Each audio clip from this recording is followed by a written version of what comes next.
Hi, I'm Tim. Welcome to our channel and thanks for logging on. Today we're discussing the Audemars Piguet Royal Oak Offshore Titanium manufacture caliber 42mm on a matching titanium bracelet. You can see and you can purchase this extraordinary high horology Leviathan on our website. Subscribe to our YouTube channel if you enjoy these videos, and please click on that card in the upper right hand corner of this screen at any time during the video to see our full sales listing for this watch with accessories included, high-res images that don't include my wrist, and of course complete pricing details for this titanium Royal Oak Offshore. Now you can see on my wrist 6 1/3 inches, 16 centimeters in circumference. The look of the Offshore is transformed by a bracelet, often seen on straps of various leathers or the diver rubber.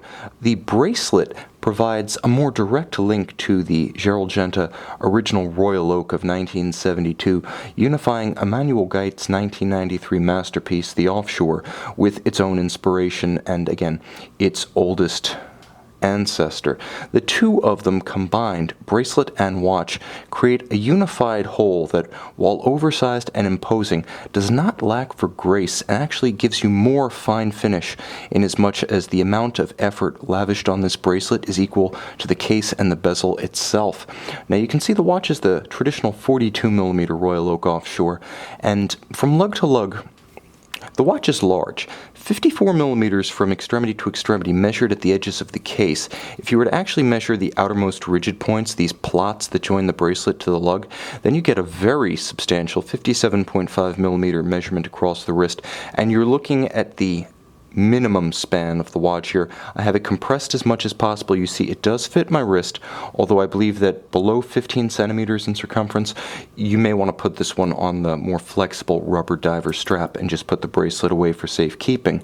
In terms of thickness, it's not excessively girthy. 14.5mm thick with a somewhat sloped octagonal bezel. It will slide underneath the cuffs of a loose sweater, a sport jacket, or a blazer. Now the 42 across the case, of course, does not include crown chronograph pushers or crown guards.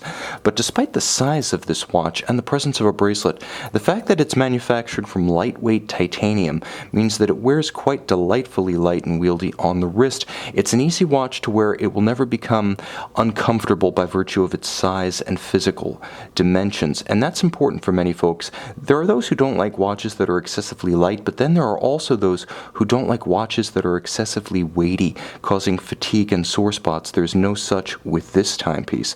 You can see underneath the bracelet, very thoughtfully crafted. Just as the tolerances are tight on the top, there are broad channels underneath to avoid pinching skin and pulling hair.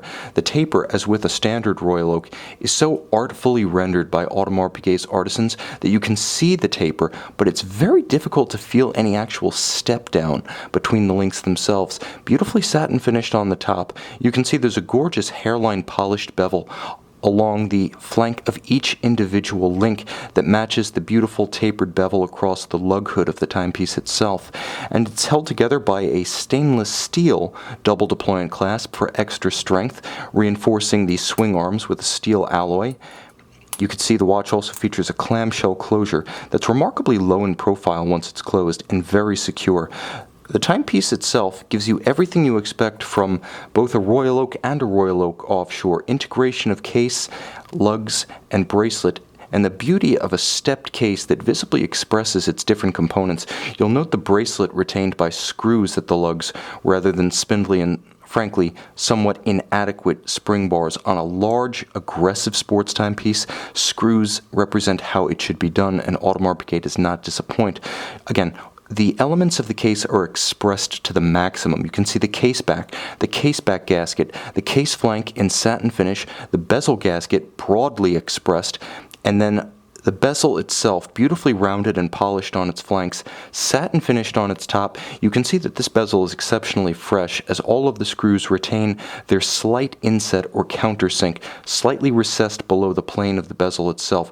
All of the screws, hexagonal bezel bolts, steel for the Offshore, polished in contrast to the brushed titanium.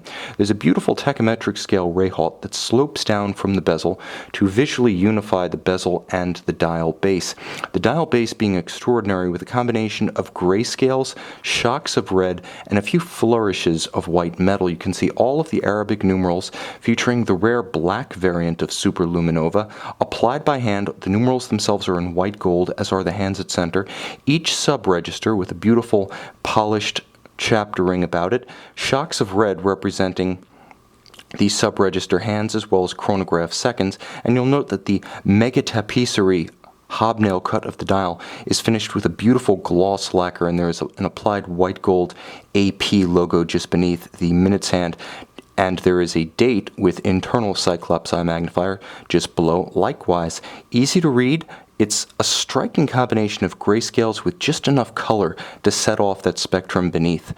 Now you'll note, robust on its flanks, beautifully defined by its creases, and though you cannot see the manufacturer caliber within this H series watch, figure roughly 2011 to 2012, that's your H series from Audemars Piguet, it is a caliber 3126 with a 3840 Dubois de Praz vertical clutch chronograph module. The movement itself featuring a total of 365 parts and 59 jewels.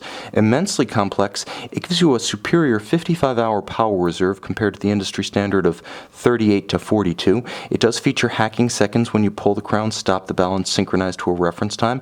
There is a quick set for the date, so you can rapidly cycle the date should the watch run down. Thanks to the screw-down crowns, all within is protected down to 100 meters.